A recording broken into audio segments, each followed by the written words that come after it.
এবার মন্ত্রটি লিখুন একটি কাগজে। ওম। মা শারদা বলেছিলেন, মন যেন জলের মতো স্বচ্ছ হয়। জলে যেমন ছাপ পড়ে না, তেমনি মনের উপর ইচ্ছার ছাপ পড়তে নেই। ইচ্ছা পূর্ণ হবে যদি মনকে স্থির রাখতে পারো। এমন একটি জীবন যেখানে আমরা সবকিছু পাই, কিন্তু কখনো মনের গভীর ইচ্ছা পূর্ণ হয় না, তা কতটা বেদনাদায়ক হতে পারে। তাই আপনাদের একমাত্র ইচ্ছাকে যত্ন করে তুলে রাখুন, শুধু একটি ইচ্ছা যা আপনার জীবনকে পাল্টে দিতে পারে। এখনই সময়। অভিনন্দন, আপনি পৌঁছেছেন এমন এক সীমানায় যেখানে আপনার সকল আকাঙ্ক্ষা পূর্ণ হবে। তবে এখানে একটি রহস্য আছে। আপনি শুধুমাত্র একটি মাত্র ইচ্ছা পূরণ করতে পারবেন। কিভাবে? এক গ্লাস পরিষ্কার জলকে আপনার ইচ্ছার বাহন বানিয়ে। হ্যাঁ, জলেই লুকিয়ে আছে মনের গভীরতম ইচ্ছাগুলি পূরণের শক্তি। কিন্তু কিভাবে? প্রাচীন হিন্দু শাস্ত্র বিশ্বাসে এই পদ্ধতি প্রমাণিত এবং কার্যকর। এই বিশ্বাস এমন শক্তিশালী যে হাজারো বছর ধরে আমাদের পূর্বপুরুষরা তা করে আসছেন। ঋগ্বেদ এবং অথর্ববেদে এর প্রমাণও আছে, যেখানে মন ও প্রাকৃতিক উপাদানের সংযোগের মাধ্যমে মানুষের ইচ্ছা পূরণ হয়েছে। জল, যা প্রকৃতির অন্যতম গুরুত্বপূর্ণ উপাদান, আমাদের জীবন এবং ইচ্ছার প্রতিফলন ঘটায়।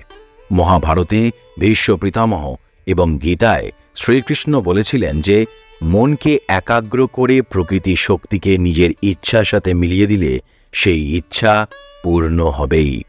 কাঁচের গ্লাসে জল নিয়ে সেই প্রাচীন মন্ত্রের শক্তিকে অনুভব করুন। বিশ্বাস করুন, আপনার ইচ্ছা পূরণ হবেই, কারণ যা চাইছেন সেটাই আপনি পাবেন, কিন্তু শুধুমাত্র একটি। শ্রী রামকৃষ্ণদেব বলেছিলেন, পৃথিবীতে যত জল আছে সবই ঈশ্বরের করুণা। যেমন নদী সমুদ্রে মিশে যায়, তেমনি সব ইচ্ছা পরমেশ্বরের ইচ্ছায় মিলিয়ে যায়। মনকে শুদ্ধ করে সেই ঈশ্বর প্রাপ্তির দিকে এগিয়ে যেতে হবে। একটি কাঁচের গ্লাসে জল নিন, যাতে কোনো কলুষতা বা দূষণ না থাকে। জল যেন একদম স্বচ্ছ ও পরিষ্কার হয়, যেমন আপনাদের মন। এবার সেই গ্লাসটিকে সামনে রেখে গভীরভাবে শ্বাস নিন। মনে মনে বলুন, যা চাইছি সেটাই পাব, শুধু একটি মাত্র ইচ্ছা। জলটিকে একবার ভালো করে দেখুন। মনে মনে সেই ইচ্ছাকে জলটির মধ্যে প্রতিফলিত করুন। প্রাচীন হিন্দু শাস্ত্র মতে ইচ্ছা পূরণের জন্য এমন কিছু মন্ত্র রয়েছে যা সঠিকভাবে জপ করলে এবং মনের একাগ্রতা থাকলে তা ফলপ্রসূ হয়। এবার মন্ত্রটি লিখুন একটি কাগজে। ওং হ্রিং শ্রীং ক্লিং গোবিন্দায় নমঃ। জলের উপর মনন ও মন্ত্রের শক্তি দিয়ে নিজেকে বিশ্বাস করান যে আপনার ইচ্ছা পূর্ণ হবে। শাস্ত্রে উল্লেখ আছে যে যদি মন একাগ্র হয়, জল সেই ইচ্ছার বাহন হয়ে তা প্রকৃতির কাছে পৌঁছে দেয়। মহাত্মা বিদুর নীতিতে বলেছেন, প্রকৃতি ও মন যখন এক হয়ে যায় তখন ইচ্ছা পূর্ণ হয় অনিবার্যভাবে। শ্রীরামকৃষ্ণদেব বলতেন, মন যদি ঈশ্বরের সঙ্গে একাত্ম হয় তবে সকল ইচ্ছা পূর্ণ হবে। মা শারদা বলতেন, মনের শান্তি ও স্থিরতা ছাড়া ইচ্ছা পূরণ হওয়া কঠিন। আর স্বামী বিবেকানন্দ বলতেন, জলের মতো মনের স্রোতকে একাগ্র করে ইচ্ছা পূরণের পথে এগিয়ে যান। কিভাবে ইচ্ছে পূরণের মন্ত্রটি জপ করবেন? এক নির্দিষ্ট সময়ে নিয়ম মেনে মন্ত্র বলা উচিত বা লেখা উচিত। মন্ত্র লেখার সময় শারীরিক ও মানসিক পবিত্রতা বজায় রাখবেন। মন্ত্র লেখার আগে হাত ও মুখ ধুয়ে নেবেন। মন্ত্র লেখার সময় ঈশ্বরের ধ্যান করুন। একটি আসনে বসে মন্ত্র লেখা উচিত। মৌন ধারণ করে মন্ত্র লেখা উচিত। মনে মনে মন্ত্র জপ করতে করতে লেখা উচিত। কত সংখ্যক মন্ত্র লিখবেন তা আগে থেকেই ঠিক করে নেবেন। একদিন কম, অন্যদিন বেশি এরকমভাবে লিখবেন না। প্রতিদিন একবার লিখবেন। এরকমভাবে ৪৫ দিন লিখবেন। লিখিত মন্ত্র জপের উপকারিতা। মন্ত্র লিখে জপ করলে একাগ্রতা বৃদ্ধি পায়। মন্ত্র লিখে জপ করলে মন শান্ত থাকে। এর ফলে বুদ্ধি তীব্র হয় এবং মস্তিষ্কে শক্তি সঞ্চারিত হয়। মন্ত্র লিখে জপ করলে তা শীঘ্রই সিদ্ধ হয়। এভাবে মন্ত্র জপ করলে মনস্কামনা শীঘ্রই পূর্ণ হয়। আবার লিখে মন্ত্র জপ করলে শরীরে দিব্য তেজ উৎপন্ন হয়। শাস্ত্র মতে লিখিত মন্ত্র জপ করলে সমস্ত ধরনের দোষ দূর হয়। মন্ত্র লিখে জপ করলে বাড়ির গ্রহদোষও দূর করা যায়। স্বামী বিবেকানন্দ বলেছিলেন, জল যেমন সমস্ত বাধা ভেদ করে তার গতিপথ খুঁজে নেয়, তেমনি মনও যদি একাগ্র হয় সমস্ত ইচ্ছা পূরণ হবেই। জল যেমন অপরিবর্তিত থাকে তেমনি মনকে স্থির রাখতে হবে। এই মহাপুরুষদের দৃষ্টিভঙ্গি থেকে স্পষ্ট বোঝা যায় যে জলের সাথে মনের ইচ্ছার গভীর সম্পর্ক আছে। জল যেমন জীবন ধারণের মূল উপাদান, তেমনি মন মানব জীবনের সমস্ত ইচ্ছার উৎস। কি কি করতে হবে আরেকবার আমি বলে দিচ্ছি। রাত্রে শোবার আগে একটি কাগজে এই মন্ত্রটি লিখে বালিশের ভিতর রেখে দেবেন। কাগজটি বড় নেবেন যাতে নেক্সট ৪৫ দিন ধরে তাতে লেখা যায়। একটি কাঁচের পরিষ্কার গ্লাস নিতে হবে এবং তাতে পরিষ্কার জল নেবেন। মন্ত্রটি লিখবেন, তারপর জলের দিকে তাকিয়ে বলবেন, যা চাইছি সেটাই পাবো, শুধু একটি মাত্র ইচ্ছা, সেটাও বলে আপনার ইচ্ছাটা বলবেন। তারপর শুতে যাবেন। কোনো ধরনের কাজ করবেন না, মোবাইল ইউজ করবেন না বা কথা বলবেন না, কোনো কিছু করবেন না, চুপ করে শুয়ে পড়বেন, ঘুমাতে চেষ্টা করবেন। আজ জল ব্যবহারের মাধ্যমে ধ্যান এবং একাগ্রতা বাড়ানো যায়। ধ্যান এবং মনোযোগ যখন কোনো নির্দিষ্ট ইচ্ছার উপর কেন্দ্রীভূত করা হয়, তখন মন সেই ইচ্ছাকে বাস্তবায়নের জন্য কাজ করে। জল সেই প্রক্রিয়াটিকে উৎসাহিত করতে পারে, কারণ জল নিজেই শান্তি এবং প্রবাহের প্রতীক।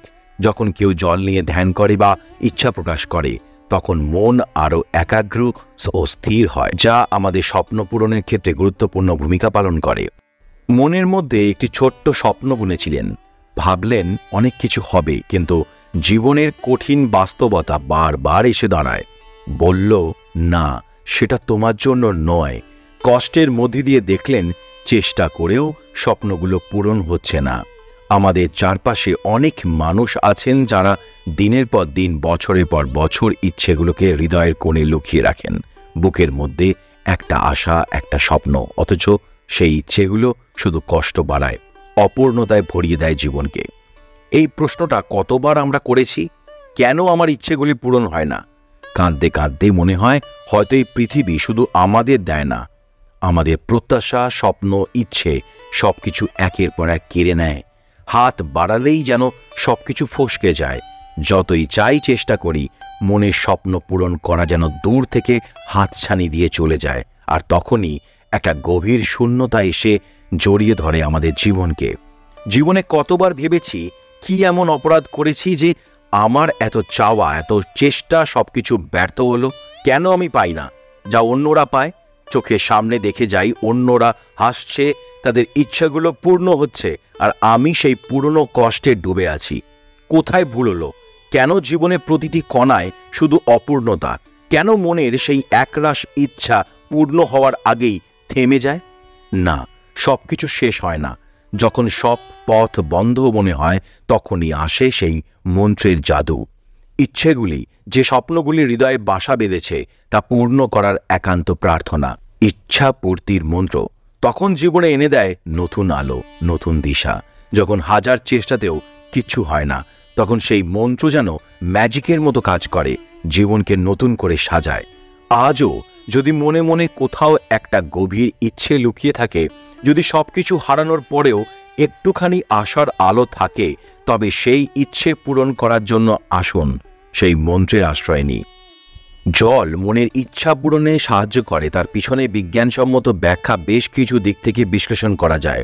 যদিও এটি একটি আধ্যাত্মিক প্রক্রিয়া হিসেবে পরিচিত, তবে এর সাথে কিছু মনোবিজ্ঞান বা সাইকোলজি এবং বিজ্ঞান বা সায়েন্সের সংশ্লিষ্ট ধারণা রয়েছে, যা ইচ্ছা পূরণের প্রক্রিয়ায় জলের ভূমিকা ব্যাখ্যা করতে পারে। বিজ্ঞান মতে জল একটি শক্তি এবং তথ্যবাহক। এটি দ্রুত গতিতে পরিবেশ এবং শরীর থেকে তথ্য সংগ্রহ করতে পারে। জল তার আশেপাশে শক্তি শোষণ করতে পারে এবং সেই শক্তি ধারণ করে রাখতে পারে। জাপানি বিজ্ঞানী ডক্টর মাসারু ইমোটোর গবেষণা থেকে জানা যায়, জল তার আশেপাশের অনুভূতি, শব্দের উপর প্রতিক্রিয়া জানায়। তিনি দেখিয়েছিলেন যে যখন জলের কাছে ইতিবাচক শব্দ বা পজিটিভ ভাইব্রেশনস বা ফ্রিকোয়েন্সি বা অনুভূতি প্রকাশ করা হয়, তখন সেই জলের ক্রিস্টাল আকারে সুন্দর পরিবর্তন ঘটে। এর অর্থ হল জল মানুষের চিন্তা, কথা এবং মনোভাবের প্রতিফলন ধারণ করতে পারে। আজকে এটুকুই, আবার দেখা হবে পরবর্তী ভিডিওতে। সবাই খুব ভালো থাকবেন, সুস্থ থাকবেন। নমস্কার।